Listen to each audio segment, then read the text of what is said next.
Hello guys, अस्सलाम वालेकुम। कैसे हैं आप सब? मैं उम्मीद करता हूं कि आप सब ठीक होंगे, क्योंकि आपका ठीक होना ज़रूरी है। इसलिए अगर आप ठीक होंगे तभी हम पढ़ पाएंगे। तो मेरा नाम नवाब इब्राहिम और अपने प्यारे से चैनल का नाम भी स्टडी विद नवाब इब्राहिम है। तो चलें जी, आज हम चैप्टर नंबर 7वां ओसिलेशन स्टार्ट करने जा रहे हैं। ओसिलेशन का ये पहला लेक्चर है और इस चैप्टर की बात की जाए तो ये फिजिक्स के मेन चैप्टर में से एक मेन चैप्टर है। अच्छा, और इस ओसिलेशन में एक ओसिलेटिंग मोशन होता है और ओसिलेटिंग मोशन का एक छोटा सा सिंपलेस्ट केस, इसका छोटा सा बच्चा सिंपल हार्मोनिक मोशन। ठीक है जी। तो सिंपल हार्मोनिक मोशन का यूज आगे बहुत है, आगे हम पढ़ेंगे, इससे आगे वेव आएगा। तो वेव में क्या होती है कि भाई, अगर आपने पढ़ी है तो वेव में क्या होती है कि एनर्जी एक जगह से दूसरी जगह ट्रेवल करती है और जब एनर्जी ट्रेवल करती है तो मीडियम के पार्टिकल्स अपनी जगह ऑसिलेट करते हैं, ऐसा हम परफॉर्म करते हैं। अच्छा, तो ये हो गया वेव के लिए कि भी ये खास है। अगर हमने ये पढ़ा तो वेव में इसका यूज होगा। और इसके अलावा इंटर में एक अल्टरनेटिंग करंट के नाम से एक चैप्टर है, तो वहां पर भी हम एसएचएम की सेम इक्वेशन को यूज करेंगे। ठीक है जी। तो ये कितना मेन हो गया, यानी आगे 2-3 चैप्टर्स इससे निपट जाएंगे।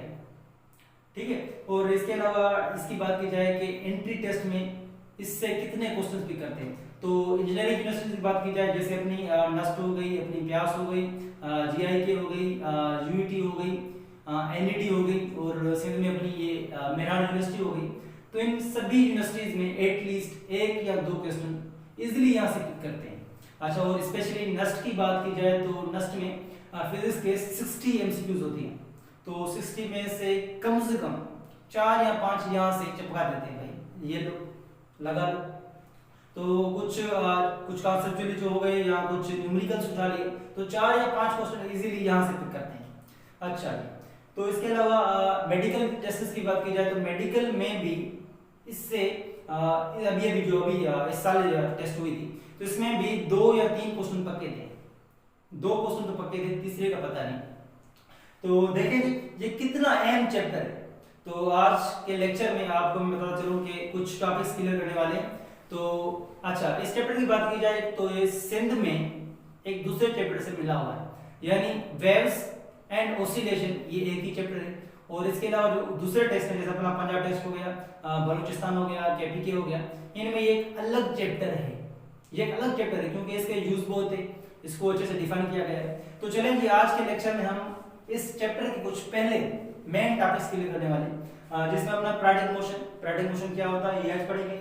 ओसिलेटिंग मोशन क्या होता है, क्या ओसिलेटिंग मोशन पैराडिक कहलाता है, ये पढ़ेंगे। और लास्ट में इस पूरे चैप्टर की जान जिगर सिंपल हार्मोनिक मोशन एसएचएम, आज ये भी कवर करना है हमें। थोड़ा सा इसका एंटर होगा लेकिन ये आगे कुछ नहीं चलेगा। अच्छा, लास्ट में यार आज न्यूमेरिकल्स नहीं हो पाएंगे क्योंकि पहले से जो 3 टॉपिक्स हैं बहुत लेंथी हैं और वीडियो ज़्यादा बड़ी हो जाएगी, इसलिए न्यूमेरिकल्स के लिए मैं एक अलग वीडियो बनाऊंगा जिसमें हम इस चैप्टर पूरा करने के बाद लास्ट में वो भी मैं अपलोड कर दूंगा। ठीक है, चलें जो चलो स्टार्ट करते हैं यार। तो आज पैराडिक मोशन पढ़ना है, ऑसिलेटरी पढ़ना है और सिंपल हार्मोनिक मोशन भी कंप्लीट करना है।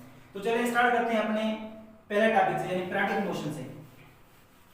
तो इस पूरी फिल्म का फर्स्ट सीन स्टार्ट हो चुका है। कुछ यार कॉपी पेन ले लें क्योंकि अगर कुछ नए पॉइंट्स आपको मिल रहे हैं इससे, तो वो भी नोट करते चलें। अगर आपको जरूरत नहीं पड़ रही तो ना ही उठाएं, बेहतर है ऐसे ही लेक्चर सुने। तो चलें कि पैराडिक मोशन, भाई पैराडिक मोशन ऐसा मोशन होता है जिसमें बॉडी अपने आप को रिपीट करे in a fixed interval of time, यानी ऐसा मोशन जिसमें एक बॉडी रिपीट करे खुद को, repeats itself in a fixed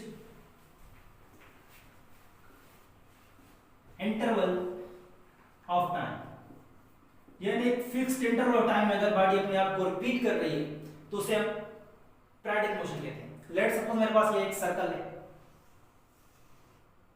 circle में एक body with uniform speed move कर रही है, तो इसे पूरा चक्कर लगाने में हर बार एक ही टाइम लगेगा क्योंकि इसकी स्पीड यूनिफॉर्म। लेट्स सपोज ये पॉइंट ए, तो पॉइंट ए पर ये लगातार 5 सेकंड के बाद अपने आप को रिपीट कर रही है, तो ये भी पैराडिक हो गई। अच्छा, इसके अलावा आपको पता है कि जो अपनी अर्थ है ये सन के अराउंड रोल करती है, जैसे ये बना लें कि ये हो गया अपनी अर्थ का ऑर्बिट, ये बीच में अपना सन, और ये अर्थ, ई फॉर अर्थ। तो जब ये अर्थ सन के अराउंड रोल करती है तो उसे पूरा चक्कर लगाने में 1 साल लग जाता है, यानी इसे रिवॉल्यूशन लगाने में, एक चक्कर लगाने में, तो 1 रिवॉल्यूशन लगाने में इसे 1 साल लग जाता है, 1 ईयर। तो ये भी एक पीरियडिक हो गया, क्योंकि ये हर 1 साल के बाद अपने आप को एक चक्कर पूरा करके अपने आप को रिपीट करती है, तो ये भी पीरियडिक हो गया। अच्छा, इसके अलावा जो अर्थ होती है अपने एक्सिस में रोटेट करती है, जब डे एंड नाइट होते हैं तो अपनी एक्सिस में रोटेट करने के लिए इसको कंप्लीट चक्कर लगाने में 24 आवर्स लग जाते हैं। कितने भाई? 24 आवर्स।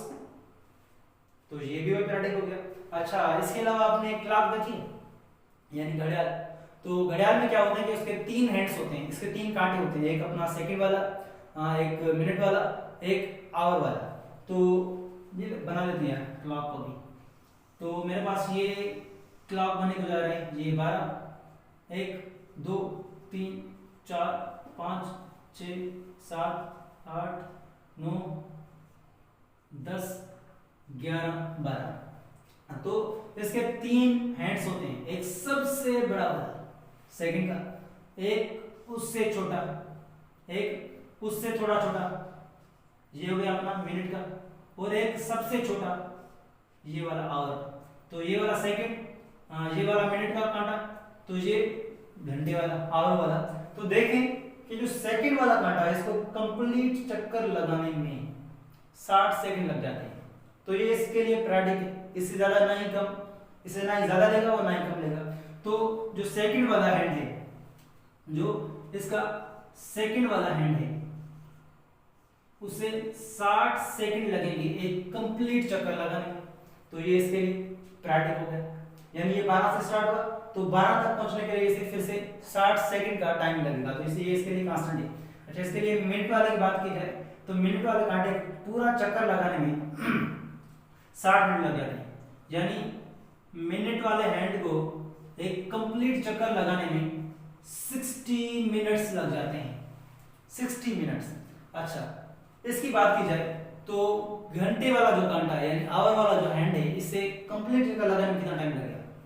60 सेकंड्स, 60 मिनट या 60 आवर्स? ठीक सोचा है, 12 घंटे लगते हैं इसको अपना कंप्लीट चक्कर लगाने में। तो जो आवर वाला हैंड है उसे 12 आवर्स लगते हैं एक कंप्लीट चक्कर लगाने में। तो ये चीजें भी पीरियडिक हो गई, ठीक है जी। और इसके अलावा कहते हैं कि जो हमारे डेली बेसिस के काम में, जैसे हमारा कॉलेज जाना हो गया, तो ये रेगुलर है हमारी जिंदगी में, एक रेगुलर फंक्शन बन चुका है जिंदगी का। इसके अलावा बच्चों का 7:30 बजे स्कूल जाना, अपना जो डेली बेसिस के दूसरे काम में, जैसे खाना खाना हो गया, और इसके अलावा दूसरे काम में, ये तो हमारे जिंदगी में एक पीरियडिक चीज बन चुकी है, ये अपने आप को रिपीट कर रहे हैं हर वक्त का। तो ये चीजें पीरियडिक हो गई। अच्छा जी, तो पीरियडिक मोशन के कुछ यार कुछ ग्राफ्स भी ऐसे थोड़े वो भी डिफाइन कर लें। तो ये बता दूं मैं, ठीक है जी, अभी बता दूं पीरियडिक मोशन। थोड़े यार ग्राफ भी मैंने थोड़े देख ली। तो एक तो सबसे फेमस ग्राफ होगा अपना, ये तो सबने देखा होगा, ये वाला, ये वेव नहीं है, ये ग्राफ है, ये ग्राफ है। एक साइन कर्व कहते हैं, यानी साइन थीटा। ये साइन थीटा यानी साइन थीटा एक फंक्शन है, ट्रिग्नोमेट्रिक फंक्शन है मैथमेटिक्स में, उसका ये ग्राफ है। और ये एक पीरियडिक फंक्शन है, ये एक पीरियडिक फंक्शन है, इसके जो पीरियड है वो 2 पाई है। ये भाई मैथ वालों के लिए, मेडिकल वाला टेंशन ना ले, इतना ज्यादा खास भी नहीं है। तो मैथ वाले सुन ले कि जो आपने पढ़ा होगा साइन थीटा, cos थीटा या tan थीटा, और इसके 3 रेसिप्रोकल्स भी, ये सारे पीरियडिक फंक्शंस होते हैं मैथमेटिक्स में, ठीक है। तो ये साइन थीटा का ग्राफ बन गया, cos का थोड़ा ऐसे डिफरेंट है, वो भी पीरियडिक है। अच्छा, इसके अलावा एक और बना लेते हैं कि लेट सपोज एक मोशन लेते हैं, ये एक एलिवेटर है, एलिवेटर पता है ना, लिफ्ट, एलिवेटर, यहाँ इसे हम लिफ्ट के नाम से जानते हैं। तो देखें जी कि लिफ्ट यहाँ पर क्या कर रही है कि यहाँ पर ग्राउंड पर ये 2 सेकंड्स के लिए रुकती है, और फिर ये यहां से ऊपर जाती है यहां तक। अच्छा, ऐसे ऊपर जाने में यहां तक 2 सेकंड लग जाते हैं, और जब ये ऊपर जाती है तो यहां पर 2 सेकंड के लिए फिर रुकती है। 2 सेकंड के लिए यहां पर ग्राउंड पर, और ऊपर जाने में से 2 सेकंड, और 2 सेकंड के लिए ऊपर रुकती है, और फिर नीचे आने में से 2 सेकंड लग जाएगा।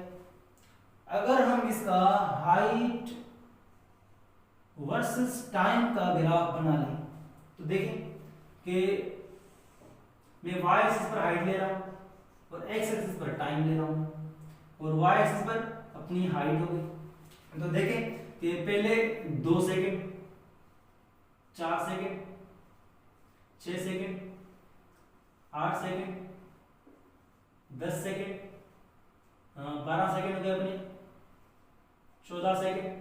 तो देखें कि पहले 2 सेकंड तो ग्राउंड पर थी, कोई हाइट नहीं है, तो पहले कोई हाइट नहीं यहां पर। अच्छा, फिर 2 सेकंड लग रहे हैं इसे ऊपर आने में, यानी पहले ये ए पर थी और बी पर आने में से कितने 2 सेकंड्स लग रहे हैं, तो 2 सेकंड्स ऐसे हो गए कि 2 सेकंड्स में ये ऊपर आ गई मैक्सिमम हाइट तक यहां तक, और फिर यहां पर ये 2 सेकंड के लिए रुकती है।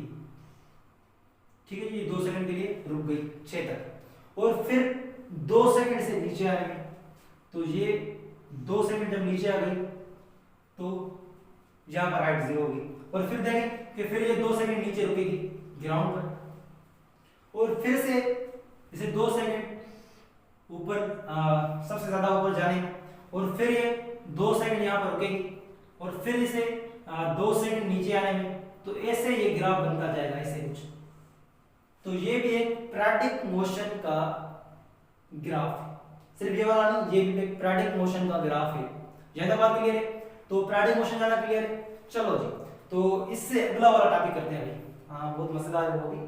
जहां तक ये बात क्लियर है, पीरियडिक क्लियर है, ज्यादा यार डिफरेंट सॉरी ज्यादा डिफिकल्ट भी नहीं था, तो ये बता दो। ओके जी। अच्छा, अभी हम एक अगला मोशन देखने को जा रहे हैं, ऑसिलेटिंग मोशन। अच्छा, ऑसिलेटिंग मोशन में एक ही बात खास है, वो क्या है अभी थोड़ी पढ़ते हैं। तो देखें कि पीरियडिक मोशन तो अपना हो गया, और ऑसिलेटिंग मोशन को थोड़ा देख लें कि ऑसिलेटरी मोशन, ये काफी आपने सुना होगा, ये भी बंदा फेमस है, ऑसिलेटरी मोशन। तो ऑसिलेटरी मोशन यार ऐसा मोशन होता है जिसमें body to and fro move करे, body to and fro move करे, या बैक एंड फोर्थ मूव करे, back and forth about a fixed position, यानी एक फिक्स पोजीशन पर टू एंड फ्रो मूव करे, उसे हम ऑसिलेटरी मोशन कहते हैं। जो उसका मोशन होगा बॉडी का, उसे ऑसिलेटरी मोशन का नाम देंगे। तो फॉर एग्जांपल, अब एग्जांपल ले ले कुछ यार, तो एक तो सबसे ये वाला फेमस अपना पेंडुलम। तो पेंडुलम का मोशन देखें कि अभी बॉब यहाँ पर, जब मैं इसको यहाँ से लेकर यहाँ पर ले आऊंगा तो ये यहाँ पहुंच जाएगा, और जब इसे छोड़ूंगा तो ये नीचे जाएगा, यहाँ पर रुकेगा नहीं, आगे जाएगा, और ये यहाँ पहुंच गया। तो देखिए इसका जो ये वाला मोशन है, ये टू एंड फ्रो मोशन, तो ये भी ऑसिलेटरी मोशन हो गया। अच्छा, इसके अलावा आपने स्प्रिंग देखा है, ये वाला स्प्रिंग, चाहे वो हॉरिजॉन्टल हो या वर्टिकल हो, दोनों वाले, अगर मैं इसको फोर्स अप्लाई करूंगा इस डायरेक्शन में तो थोड़ा ये एक्सटेंड हो जाएगा, खिंच जाएगा, और जब इसको मैं यहां से छोड़ूंगा तो फिर ये पीछे आएगा, फिर ज्यादा कंप्रेस हो जाएगा, फिर खुलेगा, तो ऐसे ऐसे ये मूव करता रहेगा, तो ये भी ऑसिलेटरी मोशन हो गया। अच्छा, इसके अलावा आपने ट्यूनिंग फोर्क देखा है, ये वाला, ये ट्यूनिंग फोर्क, अगर मैं इसको यहां से उठा के किसी चीज पर कस के मारूं तो इससे आवाज निकलती है टंग, और इसके जो ऊपर वाले जो ये ब्रिंग्स हैं, ये वाले ऑसिलेट करेंगे ऐसे करके ज़र्र, तो ये भी इसका ऑसिलेटरी मोशन होगा। अच्छा, इसके अलावा आपने एक यू शेप ट्यूब सुना है, यू शेप ट्यूब, शायद इसमें यार कुछ एक्सपेरिमेंट्स हुए, एक केमिस्ट्री में और एक बायोलॉजी में जरूर होगा। तो देखें कि इसमें मैंने वाटर फिल कर लिया यहाँ तक, ठीक है, यहाँ तक ये वाटर फिल हो गया। अब मैं क्या कर रहा हूँ कि यहाँ से इसको थोड़ा सा दबा के छोड़ रहा हूँ, यानी यहाँ से इसको थोड़ा दबा के फिर छोड़ रहा हूँ, तो क्या होगा कि जब मैं इसे छोड़ूंगा तो वाटर दोनों इस लेंस में ऑसिलेट करेगा, तो इसका मोशन भी ऑसिलेटरी मोशन हो गया। अच्छा, इसके अलावा आपने गिटार देखा है? तो गिटार कुछ ऐसा बनता है, गिटार बन गया है कुछ और। लेट सपोज ये मछली बन गई है। अच्छा, ये लेट सपोज ये गिटार है, तो गिटार में क्या होती है, स्ट्रिंग्स लगी होती हैं, यानी कुछ वायर्स लगी होती हैं ऐसे, ठीक है। अगर मैं इन वायर्स को यहाँ से पकड़कर थोड़ा सा वाइब्रेट कर दूं, तो ये अपनी जगह पर ऑसिलेट करेंगे, तो इनका मोशन भी ऑसिलेटिंग मोशन हो गया, ठीक है। अच्छा, इसके अलावा आपने वो स्केल देखा था जिससे बचपन हमें वो अपने टीचर्स मारते थे, तो ऐसा करें कि वो वाला स्केल मैं यहाँ पर ले रहा हूँ कि ये वाला हो गया वो अपना वाला स्केल, जिससे हम डेली मार खाते थे जब हमारी कॉपी कंप्लीट नहीं होती थी। तो इस स्केल को मैं यहाँ पर अटका दे रहा हूँ, यानी यहाँ पर इसको मैंने फंसा दिया। अब मैं क्या कर रहा हूँ कि इस स्केल को इस एंड से पकड़ कर नीचे छोड़ रहा हूँ, तो क्या होगा कि इसको मैंने यहाँ से फोर्स अप्लाई की और छोड़ दिया, तो ये यहाँ पर ऐसे वाइब्रेट करेगा ऐसे, तो इसका मोशन भी ऑसिलेटिंग मोशन हो गया, ठीक है जी। अच्छा, और इसके अलावा एक और भी ले लें कि लेट सपोज ये मेरे पास चाय का प्याला है, चाय पीनी है, ठीक है जी। ये हमारे पास बाउल है, ये बाउल स्टैंड पर पड़ा है, तो इस बाउल में यानी इस प्याले में मैंने एक छोटा सा यहाँ पर बॉल रख दिया। अब मैं क्या कर रहा हूँ, इस बॉल को यहाँ से डिस्प्लेस करके यहाँ ले आया, और जब मैं इसको यहाँ से छोड़ूंगा तो ये फिर नीचे आएगा, लेकिन यहाँ पर रुकेगा नहीं, फिर ऊपर चला जाएगा इधर और फिर नीचे आएगा, तो ये ऐसे ऐसे मूव करता रहेगा, तो इसका मोशन भी क्या हो गया, ऑसिलेटिंग मोशन हो गया, ठीक है जी। और इसके अलावा जो अपने बर्ड्स के पंख होते हैं यानी जो पर होते हैं, वो भी ऐसे ऐसे मूव करते हैं एक फिक्स जगह पर, तो ये भी क्या हो गया अपना ऑसिलेटिंग मोशन हो गया। तो ये हो गया एग्जांपल्स ऑफ ऑसिलेटिंग मोशन। जिसके अलावा थोड़ी इसकी मैथ की बात की जाए, ये वाला बता दो, ये क्लियर है? ओके, ये मिट गया। अच्छा, इससे यार ऑसिलेटिंग मोशन में एक बात खास है, इसमें एक फोर्स एक्ट करती है, इसमें एक फोर्स एक्ट करती है जिसका जिंदगी भर काम यही होता है कि बॉडी को मेन पोजीशन पे ले जाए। अच्छा, मेन पोजीशन क्या होती है कि मेन पोजीशन ऐसी पोजीशन होती है जिस पर जहां पर बॉडी कुछ कंफर्टेबल फील करती है, कुछ अच्छा फील करती है और वहां पर वो रुकना चाहती है। जैसे अपने लेट्स सपोज ये वाला लिखा लें, तो इसमें हमने क्या कहा था, बाल रखा था, और इस बाल को मैंने जब यहाँ से लेकर यहाँ तक ले आया तो यहाँ पर रुकेगा नहीं, नीचे आएगा। नीचे कौन सी, ये वाली मेन पोजीशन है, ये वाली मेन पोजीशन, यहाँ से हम इक्विलिब्रियम पोजीशन कहते हैं। यहाँ पर बॉडी कुछ कंफर्टेबल फील करती है, कुछ अच्छा फील करती है, और यहाँ पर ये बॉडी लाने की कोशिश करती है, और जब भी इसको यहाँ पर रुकेगी नहीं क्योंकि आगे आएगी और बाल यहाँ पर पहुंच गया, ठीक है जी। और फिर से ये नीचे आएगा तो इसे ऑसिलेट करता रहेगा। तो एक फोर्स से जो इस बॉडी को मेन पोजीशन पर लाना चाहती है उसे हम रिस्टोरिंग फोर्स कहते हैं, यानी इस मोशन में, ऑसिलेटिंग मोशन में एक फोर्स एक्ट करती है, एक फोर्स एक्ट करती है, और इस फोर्स का जिंदगी भर एक ही काम होता है कि बॉडी को मैं अपनी औकात में ले जाऊं, जहां से वो शुरू हुई थी, यानी मेन पोजीशन पे ले जाऊं। तो इस फोर्स का काम क्या होता है कि बॉडी को मेन पोजीशन पे ले जाए, मेन पोजीशन पे ले जाए, ठीक है जी। इसको थोड़ा सा और रियलाइज करें, थोड़ा सा फील है इसका। तो मेरे पास ये एक स्प्रिंग है, अभी ये रेस्ट में पड़ा है, जहां पर ये रेस्ट में पड़ा है यानी कुछ आराम फील कर रहा है, तो इसकी ये हो गई मेन पोजीशन, तो ये हो गई इसकी मेन पोजीशन। अच्छा, मैंने इसको जब फोर्स अप्लाई किया इस डायरेक्शन में, थोड़ा ये एक्सटेंड हो गया, थोड़ा खिंच गया, तो खींचने के बाद कुछ यहां पर पहुंच गया। तो देखें जी कि जब ये यहां पर पहुंचा तो इस पर एक फोर्स एक्ट करेगी इस डायरेक्शन में, एक फोर्स एक्ट करती है इस डायरेक्शन में, जिसे हम रिस्टोरिंग फोर्स का नाम देते हैं। रिस्टोरिंग फोर्स, बस यही फोर्स है, यही वो फोर्स है जो बॉडी को फिर से मेन पोजीशन पर ले जाने की कोशिश करती है। कभी ये कामयाब हो जाती है, कभी ये नाकाम हो जाती है, ठीक है जी। तो इसी फोर्स की चर्चा करनी है हमें। अच्छा, इस रिस्टोरिंग फोर्स की बात की जाए कि restoring force Fs is directly proportional to x। अच्छा, x क्या होती है, एक्सटेंशन फ्रॉम मीन पोजीशन, यानी डिस्प्लेसमेंट फ्रॉम मीन पोजीशन। अब ये मीन पर थी, जब मैंने इसको यहां से डिस्प्लेस किया तो कुछ लेंथ डिस्प्लेस होगी, कुछ डिस्प्लेसमेंट हुई x, उसी x के साथ रिस्टोरिंग फोर्स डायरेक्टली प्रोपोर्शनल है, यानी आप स्प्रिंग को आप जितना ज्यादा खींचेंगे उतनी रिस्टोरिंग फोर्स पीछे ज्यादा होगी। यानी जो रिस्टोरिंग फोर्स है वो डायरेक्टली डिपेंड करती है x पर, x ज्यादा यानी डिस्प्लेसमेंट ज्यादा तो रिस्टोरिंग फोर्स ज्यादा, और restoring force is always towards mean position, restoring force is always towards mean position, यानी जिस डायरेक्शन में डिस्प्लेसमेंट उसके अपोजिट में रिस्टोरिंग फोर्स, यानी restoring force is always towards mean position, always towards mean position. यहां तक बात क्लियर? अच्छा, इस स्प्रिंग का थोड़ा मोशन देख लें कि पहले ये यहां पर था मीन पोजीशन पर, और जब भी मैंने इस बार फोर्स अप्लाई किया तो थोड़ा खिंच गया, तो खींचने की तस्वीर ये रही, और जब ये यहां पर पहुंचा और जब मैंने इसको यहां से छोड़ा तो ये फिर से अंदर आएगा, लेकिन यहां पर ये रुकेगा नहीं क्योंकि इसके पास कुछ इनर्शिया है, कुछ मोमेंटम है, तो ये अंदर फिर से कंप्रेस हो जाएगा। तो ये रही कंप्रेशन की पिक्चर, तो ये हो गया अपना कंप्रेस ब्लॉक, ठीक है जी। अच्छा, थोड़ा छोटा बन गया, तो कंप्रेस होने के बाद यहाँ पर कंप्रेस हो गया, तो देखिए ये हो गई अपनी मेन पोजीशन, ये लेट्स सपोज ये ए मेन पोजीशन, अच्छा ये वाली है तो इसको बी कर दें, और इस पोजीशन को मैं कह रहा हूं सी। यहाँ तीन पोजीशन, एक ये वाली, एक सी, एक ए हो गई अपनी मेन पोजीशन। तो मेन पोजीशन से यहाँ पर डिस्प्लेसमेंट देखें, तो ये हो गई अपनी डिस्प्लेसमेंट।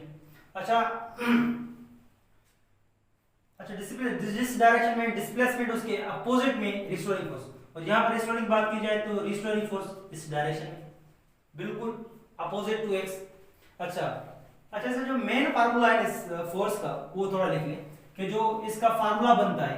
अच्छा, ये वाला बैठा दूंगी, ये वाला प्याला, चाय का प्याला गया, तो यार रिस्टोरिंग फोर्स का थोड़ा फार्मूला देख लें कि जो रिस्टोरिंग फोर्स की इक्वेशन बनती है Fs is equal to minus k x power n, यहां से साइन ऑफ प्रोपोर्शनलिटी मैंने खत्म कर दी तो ये कांस्टेंट आ गया, सही है जी। तो देखिए जो n है, पावर है, ये 8 होना चाहिए, 1 होना चाहिए, 3 होना चाहिए, 5 होना चाहिए, 7 9 अप टू 2n माइनस 1 इसकी जनरल टर्म, ठीक है जी। तो ये पावर 8 होना चाहिए। अच्छा, इसके 8 पावर होने से फायदा क्या है? तो देखें जी कि यहाँ पर अगर मैं कोई 8 पावर लूं, कोई भी, let's suppose Fs is equal to minus k x power let's suppose 5 है, 5 एक 8 नंबर है, तो यहाँ पर देखें कि इस डायरेक्शन में अगर x को ले लें हम, तो इस डायरेक्शन में x है, और इस डायरेक्शन जो x है अपनी उसको मैं पॉजिटिव मान रहा हूं, तो इस डायरेक्शन में x, तो रिस्टोरिंग फोर्स बिल्कुल अपोजिट में, इधर रिस्टोरिंग फोर्स इस डायरेक्शन में। अच्छा, यहां पर देखें कि x इस डायरेक्शन में, और इस x को मैं यहां पर x को मैं नेगेटिव ले रहा हूं, तो फोर्स किस डायरेक्शन में? बिल्कुल अपोजिट, इधर। अच्छा, यहां पर देखें कि हमारे पास अगर पोजीशन C की बात की जाए तो पोजीशन C पर देखें तो वहां पर क्या है? x अपनी नेगेटिव है, at C x is negative, at C position, C side में जाए x नेगेटिव है, तो यहां पर अगर नेगेटिव x पुट कर ले तो Fs is equal to minus k, और x की जगह मैंने नेगेटिव x पुट कर लिया, पावर 5। अच्छा, आपको पता है कि जब पावर हार्ड हो और अंदर माइनस हो तो अंदर माइनस खत्म नहीं होती, बल्कि ये माइनस बाहर आ जाती है। तो ये जब माइनस बाहर आएगी तो ये वाली minus, minus into minus plus, तो ये हो गई अपनी माइनस इंटू माइनस प्लस के एक्स पावर 5, यहां पर प्लस। तो देखें जी कि x नेगेटिव थी और फोर्स पॉजिटिव आ गया। अच्छा, फोर्स का पता कैसे चलेगा पॉजिटिव नेगेटिव? तो ये वाली साइन देखिए, यहां पर पॉजिटिव फोर्स पॉजिटिव, यहां पर नेगेटिव तो फोर्स नेगेटिव, यानी यहां पर x पॉजिटिव है तो Fs is positive, x negative इस डायरेक्शन में, फोर्स पॉजिटिव इस डायरेक्शन में। अच्छा, और अगर इसकी बात की जाए यानी पोजीशन बी की बात की जाए तो सेम इक्वेशन उठा लो वो वाली F S is equal to minus k x power 5।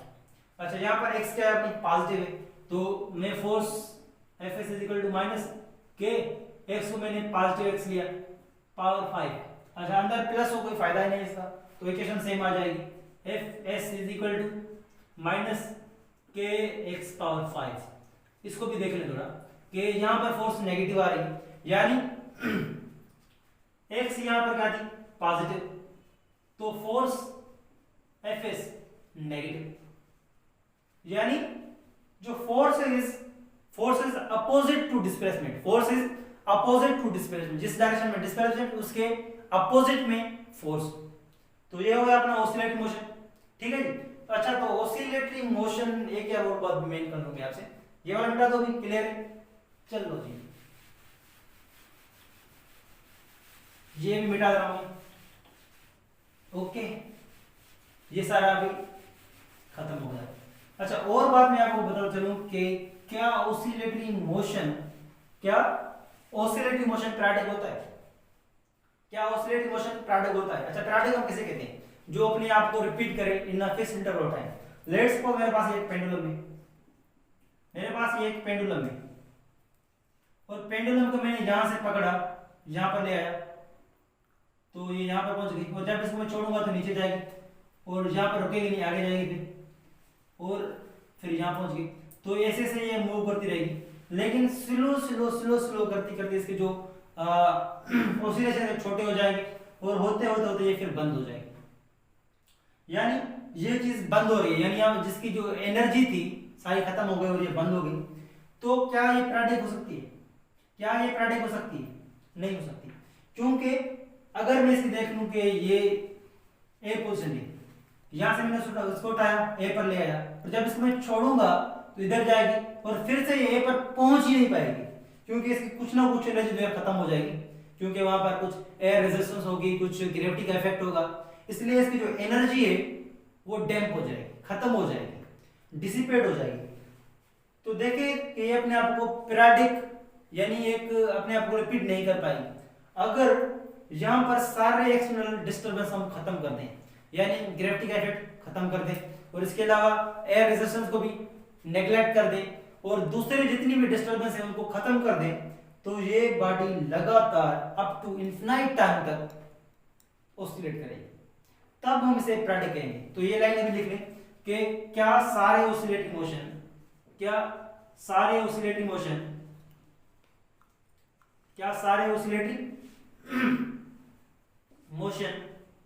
पैराडिक होते हैं?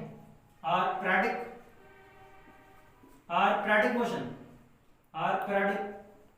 मोशन। अच्छा और एक लाइन लिख लें यहां पर क्या सारे पैराडिक मोशन ऑसिलेटरी होते हैं?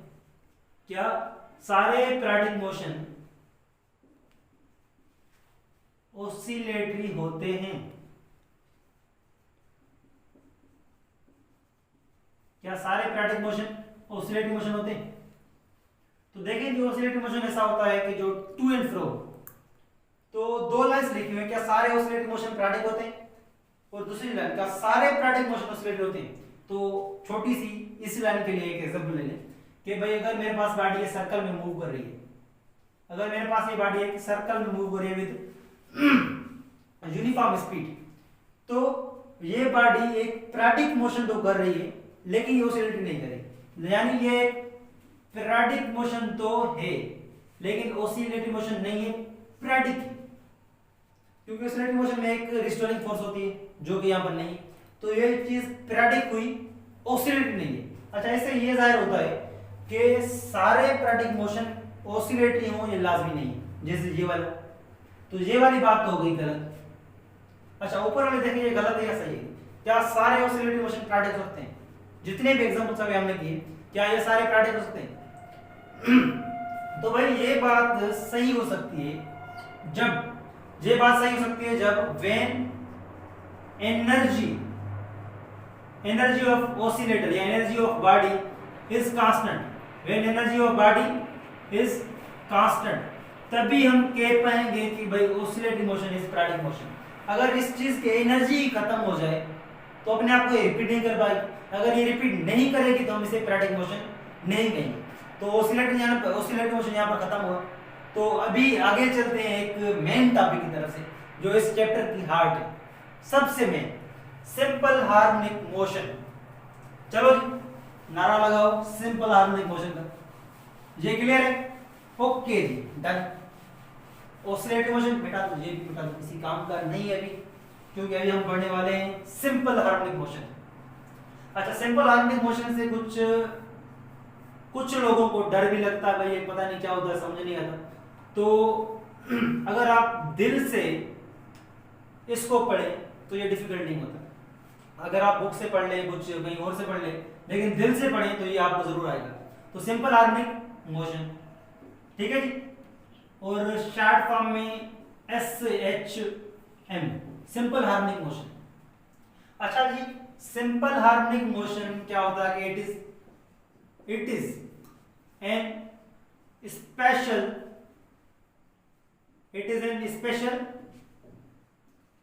and simplest case.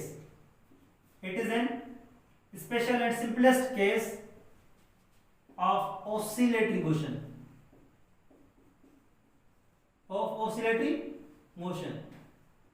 यानी ये ऑसिलेटरी मोशन का छोटा सा बच्चा है, ठीक है जी। तो ऑसिलेटरी मोशन से क्या कहेगा, तू मेरा बच्चा है। तो चले ये सिंपलेस्ट केस है ऑसिलेटरी मोशन का। अच्छा, मैं आपके पास 3 इक्वेशन दे रहा हूं आपको। ये होगी -kx⁻1। अच्छा, दूसरी equation fx -kx⁻, let's suppose 15 हो गया। और तीसरी इक्वेशन दे रहा हूं मैं fx -kx⁻, लेट्स सपोज 21। तीन यहां पर इक्वेशन है। अच्छा, तीनों देखें ऑसिलेटरी मोशन की इक्वेशन है, क्योंकि माइनस है, पावर आर, तो ये सारे ऑसिलेटरी मोशन की इक्वेशन होगी। लेकिन सारों में से जो सिंपल है आपको कौन सी दिख रही है? मेरे ख्याल से ये वाली, क्योंकि इसका पावर सबसे छोटा, तो ये वाली हो गई सबसे सिंपल, ये वाली हो गई सबसे सिंपल। और यही SHM की इक्वेशन, यही वाला SHM है, ठीक है जी। अच्छा, पावर छोटे होने से क्या होता है कि बॉडी की ऑसिलेशन छोटी हो जाती है, x छोटा हो जाता है। यानी देखें कि मेरे पास ये पेंडुलम है।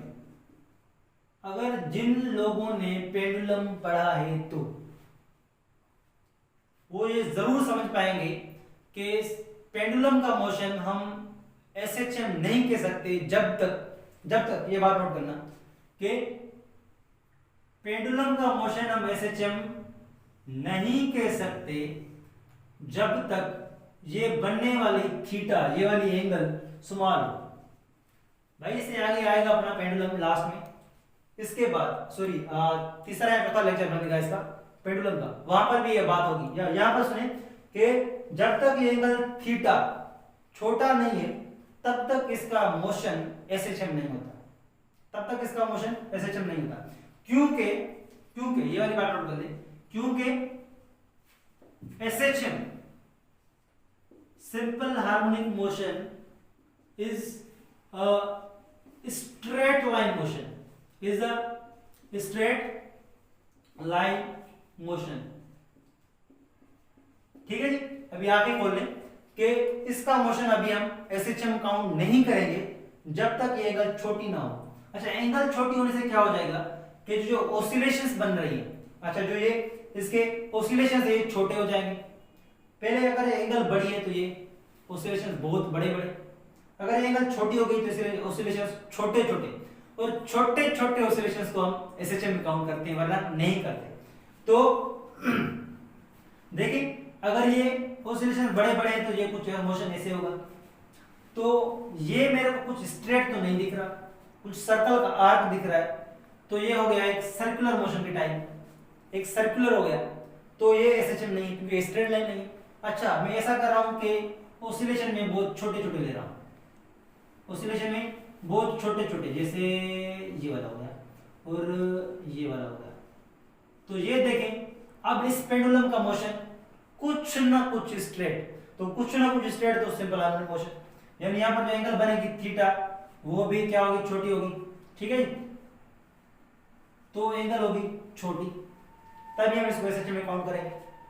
यानी जब इसकी ओसिलेशन छोटी होगी तब एसएचएम, वरना एसएचएम नहीं। अच्छा, वरना एसएचएम नहीं तो क्या, अगर ये एंगल थीटा स्मॉल नहीं है हमारे पास, तो क्या एसएचएम वैसे तो नहीं है, एसएचएम तो नहीं है, तो ये क्या है, तो भाई देखें, तो ये ऑसिलेटिंग मोशन है। क्योंकि ऑसिलेटिंग मोशन में जितनी भी आप ऑसिलेशन लें, जितनी भी ऑसिलेशन लें, वो ऑसिलेटिंग मोशन रहता है।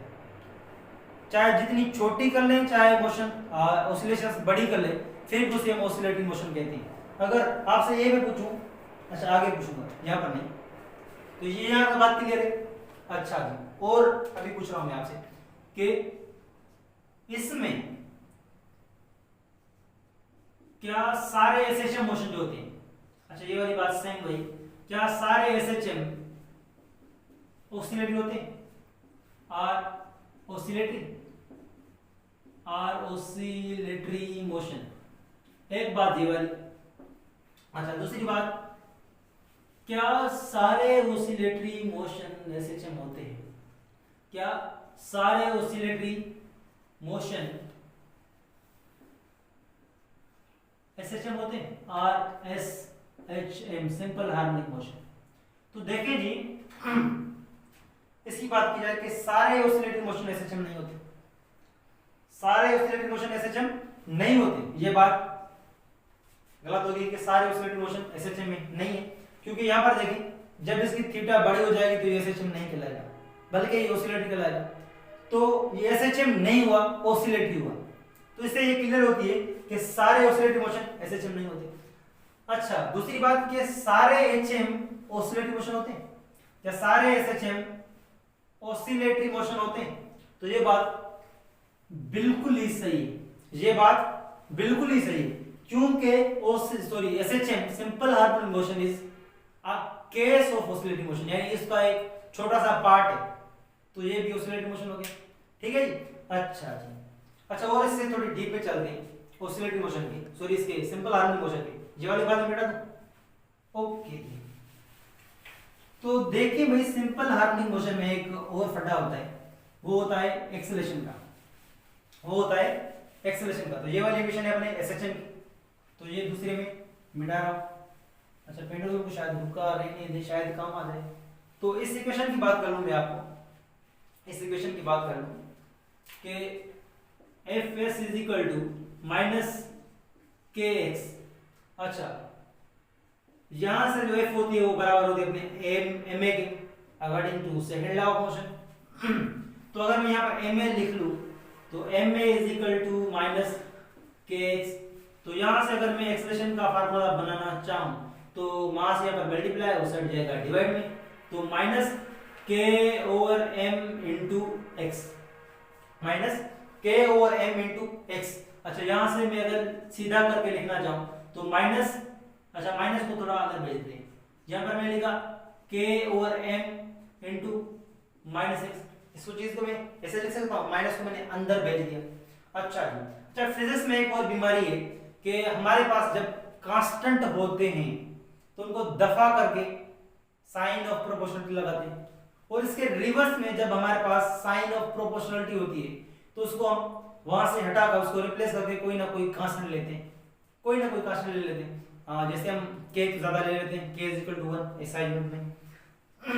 तो मेरे पास यहाँ पर कांस्टेंट है दो, एक तो k कांस्टेंट है, स्प्रिंग कांस्टेंट, और यहाँ पर हम इसे कहेंगे सिंपल हार्मोनिक मोशन कांस्टेंट, यानी एसएचएम कांस्टेंट, और अपान में मास भी कांस्टेंट है।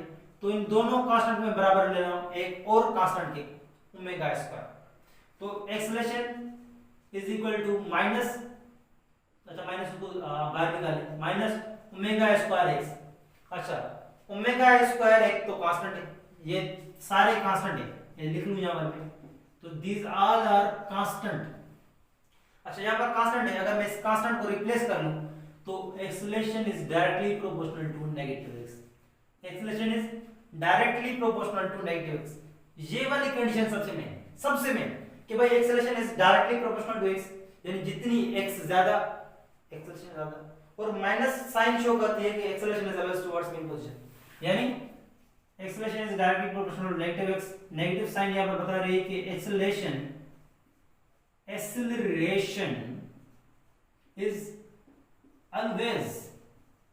is always towards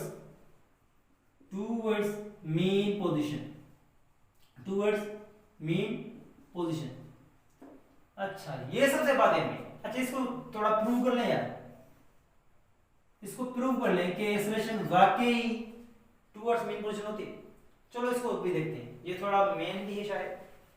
अच्छा इसको थोड़ा डीप में चलते हैं, ये मिटा दो भी, ओके जी ये भी मिट गया।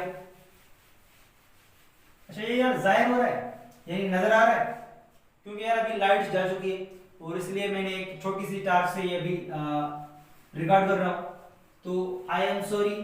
अच्छा मैं सॉरी क्यों कहूं, लाइट वालों को सॉरी कहना चाहिए।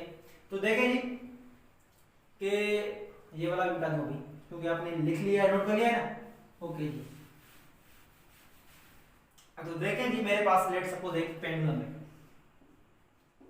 यार पेंडुलम बहुत खास है, इसको मैं बार बार बना रहा हूं। तो देखें ये मेरे पास एक पेंडुलम है, इसके साथ एक बो बर्डेज है, ये वाला छोटा सा, और जब मैं इसको यहाँ से पिक करूंगा, यानी पोजीशन ए पर था, और जब मैं इसको पिक करूंगा तो यहाँ पर, तो ये यहाँ पर आ जाएगा, ठीक है जी, पोजीशन बी पर। अच्छा जब मैं इसको छोड़ूंगा, पहले ए पर था, इसको लेके आया यहाँ पर, जब इसको छोड़ूंगा तो ये यहाँ जाएगा, यहाँ पर रुकेगा नहीं क्योंकि इसके पास कुछ इनर्शिया है, तो ये यहाँ से आगे चला जाएगा यहाँ पर, तो ये यहाँ पर आ गया पोजीशन सी पर, ठीक है, तो ये उनका मोशन हो गया। अच्छा देखें जी यहाँ पर 3 पोजीशन है, यहाँ पर 3 पोजीशन है। अच्छा इनको मैं यहाँ पर बना रहा हूं, ये होगी अपनी बी पोजीशन, ये होगी अपनी बी पोजीशन, और ये होगी अपनी बीच वाली ए पोजीशन, और ये लास्ट में अपनी सी पोजीशन। अच्छा देखें कि जब मैं इसको यहां से ए से लेकर बी तक ले गया, और जब इसको यहां से छोड़ूंगा तो इधर आने में इसकी वेलोसिटी इंक्रीज होगी, कहां तक, इस जगह तक, ए पॉइंट तक, और जब ये ए को क्रॉस कर गया तो आहिस्ता आहिस्ता आहिस्ता इसकी वेलोसिटी कम होती जाएगी, और जब ये पॉइंट सी पर पहुंचेगा तो वेलोसिटी बिल्कुल जीरो, यानी बी से ए की तरफ आया तो वेलोसिटी इंक्रीज कर रही है, और जब ए क्रॉस करके सी की तरफ जा रहा है तो वेलोसिटी डिक्रीज कर रही है, यानी जब ये बी से ए की तरफ जा रहा तो वेलोसिटी इंक्रीज। अच्छा एक बात और आपको मैं यहाँ पे ऐड करना चाहता हूँ कि आपने मैकेनिक्स में पढ़ा है कि जब वेलोसिटी इंक्रीज होती है, अच्छा वेलोसिटी कब इंक्रीज होती है, जब इनिशियल और फाइनल में से फाइनल वेलोसिटी ज्यादा हो तब वेलोसिटी इंक्रीज करती है। इंक्रीज मींस चेंज, और आपको पता है कि the rate of change of velocity is acceleration. तो यहाँ पर क्या हो रही है कि वेलोसिटी इंक्रीज कर रही है, तो वेलोसिटी जब इंक्रीज करती है तो उसमें जो एक्सेलरेशन पैदा होती है उसे हम पॉजिटिव एक्सेलरेशन कहते हैं, उसे हम पॉजिटिव एक्सेलरेशन कहते हैं। और इसमें एक खास बात और है कि जब वेलोसिटी इंक्रीज करती है तो वेलोसिटी की डायरेक्शन और एक्सेलरेशन की डायरेक्शन सेम, एक ही डायरेक्शन में दोनों मूव करती है। अच्छा इसके अपोजिट में जब वेलोसिटी डिक्रीज करे, यानी इनिशियल में से और फाइनल वेलोसिटी में से इनिशियल वेलोसिटी ज्यादा हो, यानी इनिशियली बॉडी कुछ ज्यादा वेलोसिटी से थी और फाइनल में कुछ धीमे हो गई, तो इसमें जो एक्सेलरेशन पैदा होगी उसे हम नेगेटिव एक्सेलरेशन कहते हैं, या फिर डेसेलेशन कहते हैं। और इसमें भी खास बात यह है कि जिस डायरेक्शन में अभी वेलोसिटी है उसके बिल्कुल ही अपोजिट में एक्सेलरेशन, यानी जब वेलोसिटी डिक्रीज करेगी तो एक्सेलरेशन अपना मुंह फेर लेगी, और जब वेलोसिटी इंक्रीज करेगी तो एक्सेलरेशन कहेगी वेलोसिटी से चल भाई मैं तेरे साथ, और जब वेलोसिटी डिक्रीज तो एक्सेलरेशन अपना मुंह फेर लिया, इस साइड वेलोसिटी तो इसके अपोजिट में एक्सेलरेशन, ठीक है जी। और सेम लॉजिक यहां पर अप्लाई करें, सेम लॉजिक यहां पर अप्लाई करें कि जब बी से, अच्छा बाव को मैंने जब ए से लेकर बी तक लाया और बी से छोड़ा तो बी से ए तक जाने में इसकी वेलोसिटी इंक्रीज करेगी, और सबसे ज्यादा कहां होगी, इस जगह पर मेन पोजीशन पर। तो जब वेलोसिटी इंक्रीज करेगी तो अभी वेलोसिटी की डायरेक्शन कौन सी है, ये वाली, तो एक्सेलरेशन इसका साथ देगी बिल्कुल ही, चल भाई मैं तेरे साथ चलती, ठीक है। और जब ये बॉब ए क्रॉस करेगा तो आगे इसकी स्लो स्लो वेलोसिटी डिक्रीज होगी, यानी जब ये वो इधर जाएगा तो इसकी वेलोसिटी डिक्रीज करेगी। अच्छा, जब वेलोसिटी डिक्रीज करती है तो एक्सेलरेशन अपना मुंह फेर लेती है। अभी वेलोसिटी की डायरेक्शन ये वाली और एक्सेलरेशन की डायरेक्शन ये वाली, यानी ये वाला हो गया अपना पहले वाला केस, दूसरे वाला केस। अच्छा, अब देखें कि जब बॉडी बी से ए तक गई, बी से ए तक गई तो इसकी वेलोसिटी इंक्रीज, और ए से सी तक गई तो इसकी वेलोसिटी डिक्रीज कर रही है। जब ये सी पर पहुंची तो वेलोसिटी बिल्कुल जीरो, और फिर जब ये वापस आएगी सी से ए तो इसकी वेलोसिटी इंक्रीज करेगी, यानी जब ये वापस आएगी इधर, यानी ये तीसरी वाला, तो इसकी वेलोसिटी यहां पर इंक्रीज करेगी। अच्छा, जब वेलोसिटी इंक्रीज कर दी तो एक्सेलरेशन सेम डायरेक्शन में, तो वेलोसिटी की भी डायरेक्शन कौन सी है, ये वाली, तो एक्सेलरेशन की डायरेक्शन ये वाली। ठीक है जी। अच्छा, आप देखें कि जब ये सी से ए तक एक की तरफ आ रही तो इसकी वेलोसिटी इंक्रीज, ठीक है जी, वापसी में वेलोसिटी इंक्रीज। जब ये ए क्रॉस करेगी और बी की तरफ जाएगी तो slow slow slow slow slow इसकी वेलोसिटी डिक्रीज करेगी। यानी अभी चौथा देख ले कि जब बॉडी इधर आएगी ए से बी की तरफ तो इसकी वेलोसिटी अभी डिक्रीज करेगी। अच्छा, जब वेलोसिटी डिक्रीज करती है तो एक्सेलरेशन अपना मुंह फेर लेती है, तो अभी वेलोसिटी की डायरेक्शन हो गई ये वाली, तो एक्सेलरेशन अपना मुंह फेर कर इधर कर ले। तो देखिए जी, कहने की बात ये है कि चारों केसेस में एक्सेलरेशन के आप डायरेक्शन देख लें इज टूवर्ड्स पोजीशन ए, और ए अपनी मीन पोजीशन है, यानी ए इज एमपी मेल्टिंग पॉइंट नहीं, मीन पोजीशन। तो चारों केसेस में acceleration is always towards mean position, चारों केसेस में। तो ये भी बात है, प्रूफ हो गई। ठीक है जी। अच्छा, इसके अलावा कुछ ऐसे ग्राफ्स हैं, तो अभी तो ग्राफ्स के लिए टाइम नहीं बचा क्योंकि ये वीडियो बहुत लेंथी हो चुका है। तो आज के लिए यहाँ तक इसे हम खत्म करते हैं, तो तब तक के लिए खुदा हाफिज।